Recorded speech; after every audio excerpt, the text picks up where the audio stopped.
Hello friends, welcome back to my channel. আজ আমি এখানে নিরামিষ ঢেঁড়স রান্না করছি। তো কড়াইতে আমি এখন শুকনো লঙ্কা, তেজপাতা আর পাঁচফোড়ন দিয়ে দিলাম।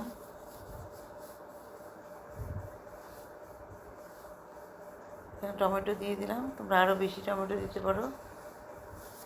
একদম সিম্পল রান্না, কিন্তু খেতে খুব টেস্টি। আর এখানে অল্প আমি আলু দিয়ে দিলাম, লবণ মাখানো আছে। আলু দিয়ে একটু ভেজে নিচ্ছি। আর ঢেঁড়সটাকে আমি ধুয়ে নিয়েছি, ধুয়ে কেটে কেটে রাখছি। তখন এর মধ্যে একটু লবণ দিয়ে আমি এর মধ্যে ঢেঁড়সগুলোকে দিয়ে দিচ্ছি। দিয়ে এখন মিশিয়ে নিব আলুর সাথে।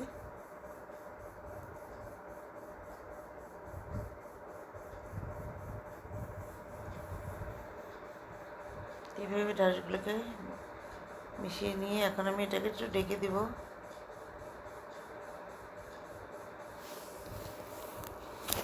একটু হলুদ দিয়ে দিলাম। হলুদটা দিয়ে এখন আর একটু মিশিয়ে নিয়ে এখন আমি এটাকে ঢেকে দেব।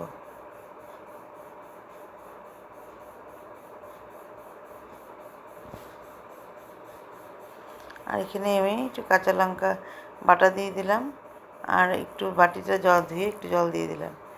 মানে পাকা লঙ্কায় কাঁচা মানে ওটাকেই বেটে নিয়েছিলাম। এখন বাটিটা ধুয়ে একটু জল দিয়ে দিব,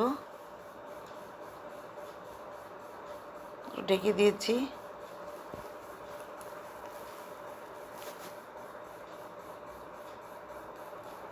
এখন এর মধ্যে সামান্য একটু গরম জল দিয়ে দিলাম। দিয়ে এখন একটু নাড়িয়ে নিয়ে এখন এর মধ্যে একটু জিরে গুঁড়ো দিয়ে দেব। এইভাবেই রান্নাটা প্রায় হয়ে গেল। এখন জিরে গুঁড়ো দিয়ে মিশিয়ে নিয়ে এখন আমি এটাকে ঢেকে দেব।